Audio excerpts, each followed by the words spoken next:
Thank you so much, Neil. We are beautiful, Trent. Did you know that? We are super beautiful. You know what else is beautiful? Dota2. Got it. That was awful. You know, I heard something out of the panel that I have never heard before. It was just the first clause of a sentence, which was, "I would rather have Mirana position 4." Never heard that before in a game of Dota 2, but Yapsor is going to play it. This is his type of hero. And Mirana, speaking of heroes, much like Tiny, I guess, has been in and out a little bit during the patch. Tiny, of course, had a little bit of a larger reign of dominance, but especially at the beginning of this patch, there was a lot of position for Mirana being played, in the C region in particular, I believe, where we saw so many courier snipes. I feel like that was like the #1 thing, was you get these deeper wards across like the lanes, so you knew exactly when the couriers were coming in, and it was just free every single time. In this case, though, there's a lot of good uses for the big AoE magic damage. The arrows are pretty good here for various tools versus the Beastmaster, so should be a pretty fun one here. I have to say, though, the PA being allowed through with the Slardar, 404 knew what they were getting into. They're very confident in this TB being a counter for it, but I have to say, it's worrisome to watch. I think so too. I am very, very afraid. The Slardar to me feels like it's such a strong answer in general, but as you mentioned, the TB having ridiculously high armor, it's hard to bring down. And to me, a lot of this game feels like it's going to come down to Nisha and how well he's able to perform. Like if he can sort of tear through those illusions, if he's given free reign, if these drafts were sort of switched over, or rather if it was just any other team names, I feel like I would be favoring Justera's draft a whole heck of a lot. But then again, it is secret, so you know who's to say? It could go either way in this one. But you were kind of geeking out a little bit about the Sumail mid. You're digging the magnets here. Yeah, well, we don't get to see it very often, right? And there's a lot of pressure on that mid-mag to try and make those plays. So I feel like it was one of the first melee heroes that I remember Sumail like making a lot of plays on when he first started playing. Like he started like bringing out this mag, and then of course when he made his famous transition to the off lane, that was one of the few heroes he could kind of took with him, and we saw a little bit of that there too. So I don't know, it's always been a little bit of a Sumail hero. I think that it's one that you don't always think about as the potential for like really high aggression, but definitely can be if you play it right and in the laning stage. As Puppy here going for the courier snipe on the Omni. You love to see it. Not bad at all. Nice. Bit unusual. Yeah. It's kind of amazing that you have people like Arise who have shown the crazy playmaking possibilities of Magnus, where they make it look like it's basically Pudge Hook or Lasso or something. And then it's the same hero just exists in a meta where he is essentially only useful for Empower. Right. Well, and now we're going to get to sort of go back to that older style of it where you're making things happen. Well, hopefully. Yeah, hopefully. That's a good point. That's the goal. Yeah, if not, that's pretty freaking bad. Solo here is going to get arrowed for a moment by Yapsor. They have a crush afterwards as well. No dive, and I think Solo's just going to drop here. First blood on a Slardar who already has the bracer. No Wraith Man. I like that little trend we had going on the offlane Slardars, but looks like Zai wants to head into the boots after. Yeah, just more tankability. It feels like it's going to be the route for him. Not bad at all, at least in these early goings. You know, I think the other thing that I really like about this draft from Justera, at least for now, is going to be the like scouting potential and then the chance that they have just to jump on somebody. As much as we're talking about like the awesomeness of Slardar with PA together, it does feel like there's going to be maybe an issue of like actually finding a hero and blowing them up at the start of a fight. Whereas with 404, they have like an easy way to scout and then, you know, jump onto one of those targets. Yeah, it kind of goes both ways though, because like you have the vision of the Hawk on the side of 404 to maybe create those plays, but you also are going to have the Thunder God's Wrath. So they're going to be battling through that to try and get their own initiations on the side of 404, but perhaps using it offensively as well, like Ed Smokes and stuff for Team Secret. But I would agree it's a lot of pressure on Zai and Yapzor, especially Yapzor going to be needing that Yules to really make plays. I'm sure at some point this game he's going to have an Aghanims queued up on Yapzor. I just know it. Yeah, I would say Yules Ags looks pretty solid. Well, so far, things looking pretty good across all of the lanes for Just Error. They're leading in just about every one, with the exception of maybe that Zeus. Zayat's going to get pummeled a few times up on the top side. They're able to force back Matumbaman and Puppey. Not the easiest double melee against the, well, actually the slowdown. Puppey just dead. The Beastmaster was a really strong laning pick. Because as a melee support, I never want to play against Beastmaster. Oh, the block. He doesn't have the catch with the jump away, the Phantom Strike. You're giving him a high five potential, no one. And Zayat gets a double kill now on this Lina. He's really into the waves today, isn't he? Yeah. I like that. Showing the style a little bit there. Nisha, Invis in the mid lane, giving Sumail what for? 3 points up in that arc lightning. Sometimes we see a few more in the lightning bolt, but it looks like Nisha's just trying to get the spam out working. As the arrow again to take out that big creep, and you can see that all 3 of the lanes right now being won by Just Error, with I guess mid being relatively even. Yeah, they're just kind of trading back and forth on the farm. Although I feel like poor Sumail is just getting chased around all the time. Yeah. I mean, how much of a concern is this for you? Matumbaman's kind of tough start here against this Beastmaster. 11 denies already on the Beast. I'm not too concerned just because, like, the overall synergy the game has. But yeah, a lot of that is, again, coming down to the fact that he's this melee support that just can't really help. I mean, probably getting the courier snipe was a miracle in itself. Because other than that, in this lane, he pretty much can only pull once the boars get level 2. A fitting bounty. It's really hard lane setup, definitely.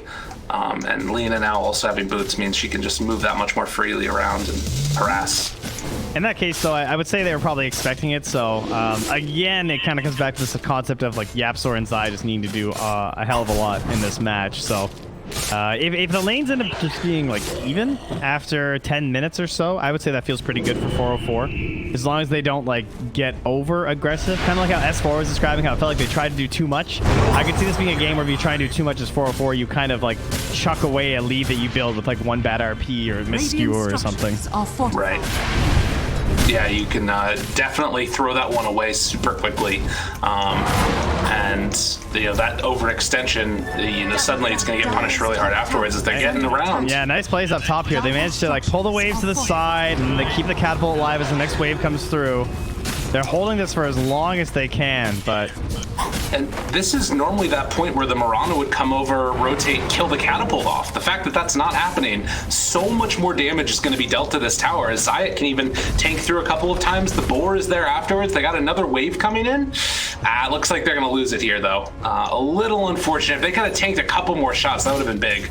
Yeah, it was so much value, though. I think they should be pretty content with what they achieved with that. The whole time, Matu's just kind of standing there, unable to get anything. Lowest of the cores at the moment.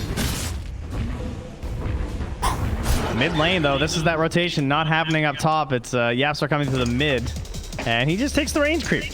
I don't know if he thought Sumail might have been hiding in the trees. I mean, that's the story he'll tell. Right, of course. Yeah. Just happened to hit the range creep. Sorry, bud. I'm scouting, guys. I'm scouting. Well, another rotation, no kill, gonna be gained there. Solo. Look Wow. at his armor. Oh, that is... Nisha comes in with the finish at the end. God, that's terrifying. Like, already Slaughter can put so much pressure on.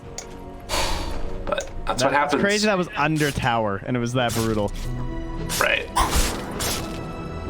Well, Ramses is going to be given the Empower now and head off to the jungle just to try and AFK farm a little bit. Has raindrops as well, so he can stay kind of low on the old HP there. Well, especially how he knows that the Thunder God's Wrath was used too. He's giving him some confidence. He doesn't have to worry about wards and stuff. But oh, Ramses, please. Yeah, that's terrifying, man. Oh my God, 30 HP. Yeah, he's so much value when you're doing this too, though, because then you're like conjuring images and they're just not doing anything. Well, he got a poor man's shield. That's the item. That's great. He's like, can I do this again? He's just playing with We're fire. not allowed to look away just in case, but I think with the poor man's, it's kind of free. God, the poor man's shield is actually sick. It's really good. Although he might want to do the faded brooch. Okay, no, we're good. I thought he might get inside that ward range, but I don't really think anyone can get over this close anyway. No. And he's gone back home anyway, so we're fine. Solo gets bopped by an arrow down bottom, and they're gonna run in on him again. Tries to go for the dive away, but that only pulls him in closer. Zai, chase down, crush. Needs a couple more punches along the way, and YapzOr comes in for the kill secure. Well, they continue to hold the tower at the very least, though. So they were the first to draw tower blood as top's already gone. Free movement for no one and Zayas up in this top jungle. That's going to help them threaten and pressure the mid lane as well. So Nisha going to have to be a bit careful as he builds in towards the boots of travel. Still, I'm surprised it's a 1k lead for the Dire. I guess some of that difference coming from Solo, because he's currently 1,000, and the next lowest person in the game is 2,200. 12 versus 2,200 now, I guess. Right. And also... Yeah, that is actually the gap. It's just Solo. And that's sort of okay, I think, at this point. You've got a TB that's kind of getting whatever he wants and has the empower given the whole time. Although YapzOr being in the jungle here is really annoying. This is that tower taking him down, though, right? That's a big move. Good light strike array. The jump back in. They have the roar. Then the RP, but Puppey tries to keep him alive. Ramsey's moving in now as well. Turns on to Zai. Can they bring him down in time? One more touch comes from Zayat. And they're able to find both of those kills. Zai and Nisha going down. Yeah, that was nice. A little anti-synergy with the RP and the roar, right? One's pushed them apart, one's pulled them together, so they had to stack a little bit, but it was okay in the end. It's going to get them the tower as well as the kill, and the Beastmaster. Still such a strong hero when you can force down a top tower like that and create just a big gap of knowledge by taking over that entire top jungle. Right? And they just smoke in there whenever they feel it's comfortable. And of course, you're going to know those moments because you have the Hawk. And that gives you so much more possibility to take that tier 2 tower and keep this sort of momentum rolling for Just Eric, because this is the type of draft that I think somebody mentioned, you the panel, like you can just kind of keep rolling, keep taking buildings. It's the Terrorblade play. And the best thing is, like, when Terrorblade is here, like, how on the earth are you ever going to mess with Terrorblade right now when they've taken that top tower and this mid tower and they're playing up here? Like, you're going to, like, smoke through here past the tier 1, the tier 2. That's the best part about Radiant, right? You can't even do that. There's literally one area that you can go. You can walk in that way. And that isn't even really that possible either. It's such a long setup, so... Bottom lane, they're going to try and pressure this one for secret, see if they can get something happen. Nisha makes the move up to top to defend the tier 2 as the tier 1 falls down bottom. I mean, there's a roar here too. Hawk is being scouted because of the Zeus. It might grab that. Oh no, it was just within vision a little bit there. Weird. Oh, when he went on the high ground, it must have given him the vision or something from the when the Omni was up there or whatever. It could have been the creep wave too. It like had a weird vision in through the trees or something. But regardless, won't be able to set up for anything there. Zayat's still just AFK farming for the moment. He's only 700 gold behind the PA. Like, he even found an obs too. So like they're trying to retake control of their jungle, just being denied already. As we have both of the hard carries down in this bottom part. Rare to see them so close to each other at this point in the game. MATUMBAMAN is really having a tough time right now. This will do just fine. He is having a very hard game. You look at him, 4,000 net worth right now, and just trying to buy a little bit of space. At least he's getting this space for himself, trying to get towards that Battle Fury. Yeah. As Sumail, Blink Dagger available, spots out Nisha on the low ground, RPUs, pulls him back in, and the beatdown is going to come as they kill him off. His biggest hope was a play with the Slardar on the mid-tier 1. Once PA couldn't join and really make that a good moment for them because of the kills, that was the next step in Matu having a bad game. Now the recovery move is going to be Zai's Blink Dagger, which is now hiding on this courier. So hopefully they have a smoke too. They're ensuring that they don't actually see him farming the wave holding this. They're going to try and Moonlight for a freebie onto Zayats. So Blink stun into arrow, but the creeps are in the way. They can't get there. Tries to bring him in. YapzOr punch down. Is it going to be enough? It will. Nisha claims that kill. Or maybe he just wants to. Maybe they didn't have to. Yeah. if he is able to get into a good game, I think that's somewhat worth it. Ooh, just barely able to TP out there with no one. Heads back towards the mid lane. We'll lose a couple of his boars, but it's nothing too bad. So yeah, Zai's Blink Dagger done. Able to make that first rotation. And now the question is, how can you shut down the rest of these heroes? Is YapzOr just going to be forced to jump away? Still trying to work on that Yules. Not the game he was hoping for. Yeah, he's all right, though. At least he gets out. Yeah, speaking of games that you're hoping for, someone like Puppy, right, as an Omni Knight. 0-1-1 at almost 14 minutes. Also not great, but... Supernova. Chase down. Skewer tries to make it happen. They will blow up the Skewer. Oh, this could be a turnaround here. This could be good if they can catch Just Air and bring him down. Heavenly Grace was still on him, keeping him alive that much longer, but the jump in is able to connect. The dagger did so much, and they take down 3 Secret with the turnaround. Sumail tried to make a save on the egg. He was 1 second away from the RP too when he did that skewer in. I don't even know if it would have been enough to save considering YapzOr was there as well, but was certainly not the play. Left him extremely vulnerable there. Maybe he thought he could just get the blink out if he missed or something, but really well timed on the crush there from Zai. Completely ruined that a possibility for him. And, you know, once Zai, and he's closing on level 12, that'll be 5 more armor gone, so even with his pH a little bit poor, he's stacking up some serious damage with just these daggers, and of course that would have given them the Roche chance, but maybe 404 kind of witnessing this stuff and be like, yeah, we should take that Roche really quick. Yeah, and the DD on Terrorblade makes that so much easier. Of course, you know, cosmetics, pay to win, can't even tell he's got a DD. That's true, I had no idea until you said it, actually. It's pay to win. It's fine. Everything's okay. Ramses has the Manta done now. Still keeping hold of those raindrops. And the poor man's shield, interestingly enough. Is there no better item? I guess they haven't gotten the next tier yet. Yeah. Still a little bit away. Just everything's moving so quickly in this game. Only 15 minutes, and this entire jungle taken over. This is going to be, again, this tier 2 tower taken into an outpost. That was reverse teams. One of the best objective-based DDs you're going to see, man. Like, a plus 230 damage TB getting Roche and a tier 2 before 20 minutes. That's some serious, like, game state altering stuff. Middle tower is under attack. And their game was already pretty good, but that really helps cement stuff.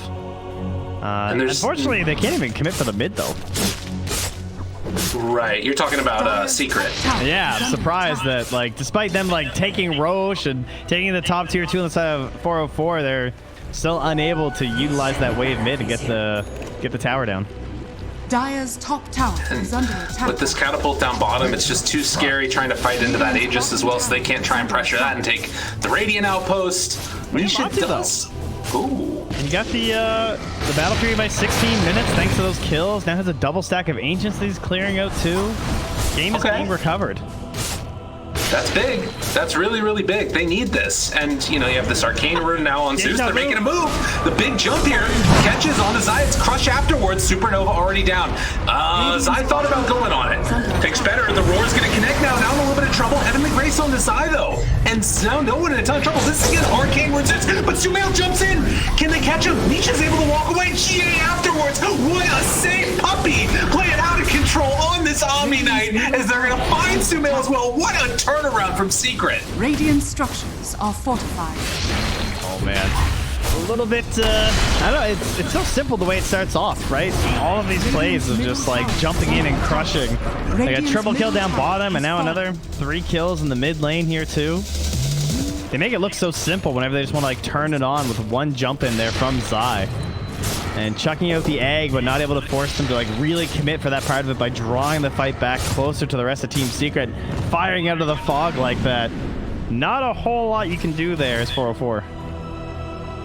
And I think now you've still kind of got these little pieces here that feel like they're working for 404, right? Aegis is still there on Terrorblade. They still have the ability to try and control this top jungle as an arrow is going to be dodged out there and back towards mid. They're kind of getting close to each other.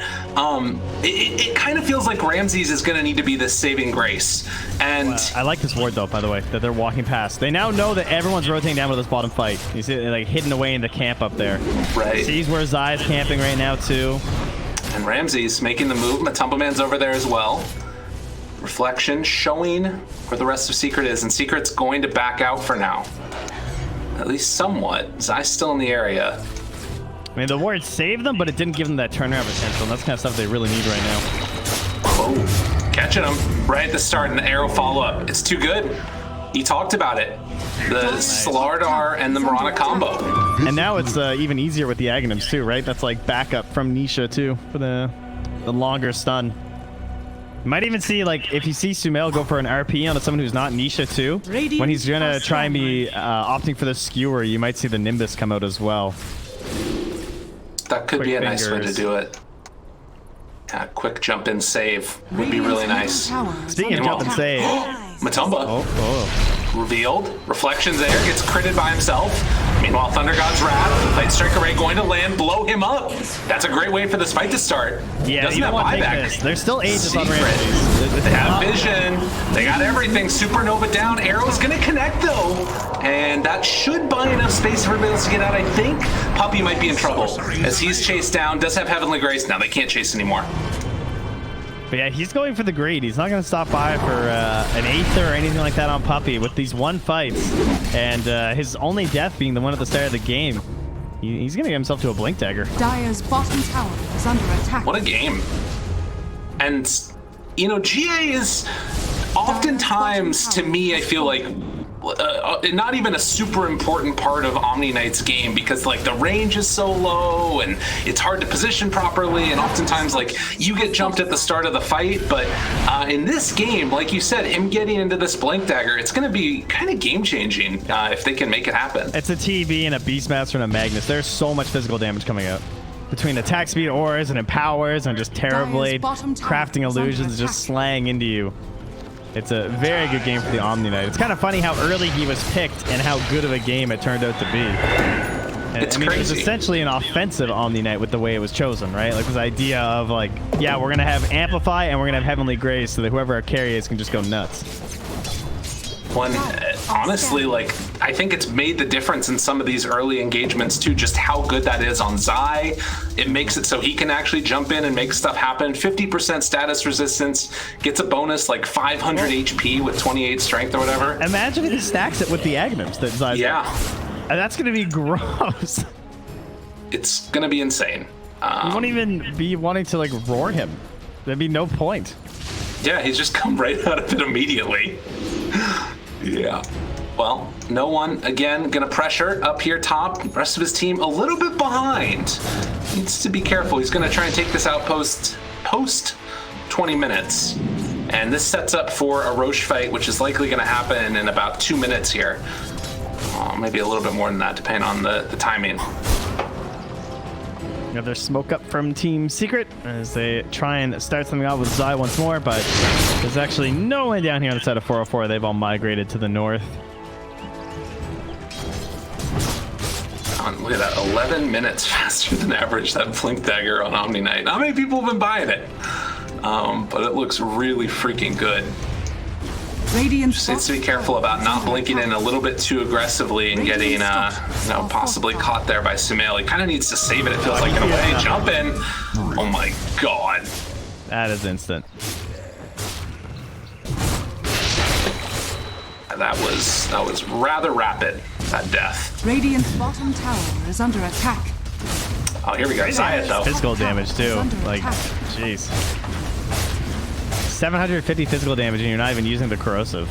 I don't think he did. Radiant's bottom tower has I'm fallen. not sure if he has had to. enough time. Dire's top He didn't have enough tower time. is under That's a attack. cast point on it, man. Yeah. Top lane, though. While we're sort of watching down bottom and stuff, the tier 3 tower takes about half HP damage with the Radiant's Terrorblade bottom pushing out. tower is under And attack. it does sort of speak to this issue, which is objective-based gaming. And Just Error is going to have ridiculously strong pushing power Yeah. if they're able to get this next Aegis. It's one of those examples of the classic the Bulba example of like, how many team fights do you need to win? And if you were to like win a full team fight as 4-4 on the dire side of the map, you are definitely taking a full set of racks. With Beastmaster, Terrorblade, Magnus. Like, there's just no way it's surviving. And In fact, how you many probably get multiple. how many of those heroes do you even need as they just jump in and kill Zayats again? That is so not fun to play versus. Yeah, it's devastating. And they're not going to be able to catch Zai. He TP's out of there afterwards. There's not even retribution. Solo, Thinking like there's a ward or something. yeah, it's not. Oh, Solo didn't even get the last hit on the Nimbus. That's unfortunate. That would have been nice for him. But This destabilization with the pickoffs, though, is very key to what Secret need right now. They need a little bit more time for Matu to become a true hero and actually capitalize on the Heavenly Grace, the amplified damage. Has to go for the BKB. I'm sure Matu would love to be able to go for a status resistance build this game when you're stacking with the Omni like this, but feeling that the control is still a bit too much and just wants to have total freedom with the BKB. right. It also, I guess there might be some diminishing returns to it as well. So it's nice to be able to like get a little bit of both in that way and maybe get into more damage as well. I will say it feels like his targets aren't necessarily like the greatest. Like who does he go on in these fights? Like I guess maybe you try and blow up the Beastmaster. It feels like jumping on Terrorblade is just not really going to do what you need it to do. Like, can you even really kill him as PA? I mean, Phoenix is definitely the goal, right? Solo's still just sitting on ball. Does not have a defensive item right now. And it's very realistic that Solo dies before getting egg off in any of these fights. If I'm Solo, the second that there's like a whiff of an engagement, I think he should just hit Supernova. Like, you cannot count on Sunray in these engagements whatsoever. Unless it's like very clearly established that the fight has occurred and there's no more initiation. If they jump right on no one. Can they blow him up in time? Yes. Yes, they can. Ramses trying to run away. But they take over this side of the map, and that sets up again for, well, not quite in time, actually. Roche is going to be 30 seconds away from respawning. I don't think that Just Air have a... Oh, they still have the Hawk alive, though. Hawk in there. Yeah, that's really helping right now. Yeah. Or else they would probably panic buyback if they stayed off the map. Although, then again, it might not be worth buyback that fast. They'll do it as yeah. Exactly what we're talking about. Classic. Meanwhile, Yapsor in there a little bit deep, just Mango's up and apparently going to be just fine, though. No Yules and Alina still. I mean, they basically just have, like, Blink Skewer right now for catch. And Roche now going to respawn. That again, like you said, that would have been probably a panic buyback, and now they're going to be able to come back in time. Well, is it actually in time? It's so fast to slide. Oh, this is dangerous. They're heading over already. Buyback's going to come from the Phoenix, having an idea that this could be happening, and they're going to drop down the ward. Man, down to such low HP. All right, this is the battle. For them too. Oh, thank you. This is dangerous. They got the puddle already. Thunder God's Wrath, jump in, find him, kill off Science. They can see this though. They have the corrosive on. And it's already down. Stacks in the edge of Side made the play. Oh, Ramses wasn't able to get it in time. They do have the cheese though onto Ramses. Can they find anything else afterwards? Zai gonna get that stun. Meanwhile, the RP fully off the mark. It didn't hit on anybody. Sumail not able to do it. GA afterwards, but Tumbleman still taking a lot of damage there from the Sunder. Now has to jump out of there. Meanwhile, with already Magnus and Phoenix dead, can the rest of them escape? Stunned for the moment, trying to kill him off in time. Terrorblade, a Laguna Blade comes out and they blow up one, but it's not looking like it's not. Maybe it is with the BKB. Okay, Cheese TP out of there, and no, one last crit, and a hit gets the kill. What in the hell? Ouch. Yeah, not able to get things together. That all started because of the corrosive haze being lingering on the Roche, right? They were able to get that perfect timing. Zai knew exactly when to come back in. Nice and tank. I mean, Roche fight with Agnums, by the way, like just way too strong for Slardar. The Blink Dagger from Puppey coming in the clutch. Perfect moment to just hop in and just hit everybody. And then that's right when the RP failed too, so it's just... Fight was over pretty much right then and there. They clean up everyone around Ramses, and he can't actually 5v1. Radiant's middle tower is and under attack. Yet again, you pointed out in the beginning of this game the danger that you were going to have as Just Error. It was this like the combo of Yapsor and Zai. Zai jumps in, steals the Aegis, makes the big play, and then afterwards it's that arrow from Yapsor. Yeah. It's like damn near 5 seconds, and everything just fell apart from there. Incredibly solid. Unreal this game. I think Zai has just done exactly what they need in a match like this. Like I think there's so many offlaners that would struggle to play this Slardar and make this work. And you know, not just him, of course. The way the team is playing around his initiations and allowing him to just have this confidence, right? Because he's so well covered with the Heavenly Grace and the Nimbus. it's really insane how much the Heavenly Grace changes for the game for the Slardar with the Aghanims now. Up to 4,000 HP when he's on Strength Treads and has it working. And, well, they're going to jump in a moment here, possibly. Ramses goes for the opening. Arrow's going to hit on to the Phoenix down low. Poor old Phoenix is going to drop. The big crunch comes through afterwards. No one down, such low HP. They're going to RP, but the lift up there afterwards with the Yule Scepter. Ramses in trouble. BKB Sunder tries to turn it. Is it going to work? Goes living through absolutely everything. Jumps away. Tries to escape it. He's going to survive. Radiant's top 4 tower dead. is under attack. Secret is secret. They are too freaking good. Clicking, man. Like the game was a little scary. Matu's not that rich, but then the blink comes from Zai. Plays start happening. The Aghanims comes from Nisha. The 404's game kind of ended. Like the pickoffs just became a little bit too brittle. Sure, they were still okay on the gold and everything, but the kills just kept stacking in favor of Team Secret. Wow. And yeah, these last couple of minutes, you can see there that jump up in net worth. And now, how do you stop this? Just Air not having an opportunity or an answer. As, well, MATUMBAMAN, large and in charge, punching down buildings. This is going to be the first set of racks taken in this game, as there is not a metamorphosis for another 100 seconds. Are under attack. Radiant's top barracks. I think they can just kind of watch this here. Radiant's top barracks has fallen. Taking that -4 extra armor reduction from Corrosive Haze because, you know, he doesn't have enough already, right? Like, what the hell? Yeah, I mean, well, PA, of course, also going to get there. So, oh, she took the blur evasion because the lack of MKB at this point because of the Scotty build. So, yeah, she's kind of unkillable right now. Scanning. Gonna jump in, maybe? Wants to go for the creeps instead. Putting on the don't test me glasses. Ready to battle. Dire. 7 to 26, man. I like it's crazy how little they've been able to accomplish as they jump in. Roar tries to find 1 kill here. Man is living for the moment. Laguna Blade eventually kills him off. Everybody, oh, with the big shield from side hits on to 3. Sunder's gonna come out in time. No one now getting pummeled, needs to hang out in this puddle. Oh god, no, they got him. They got him. Ramsey's got to run. Ramsey's got to get away. Still has BKB as well as the Manta. And Zayats, take my life. It's not gonna happen. Oh, the arrow connects onto Sumail. Everybody's trying to run away. The spider legs, the chase down, it's over. Unbelievable. Trent 2-0 from Secret. Simultaneously unbelievable and very believable. Yes, all at the same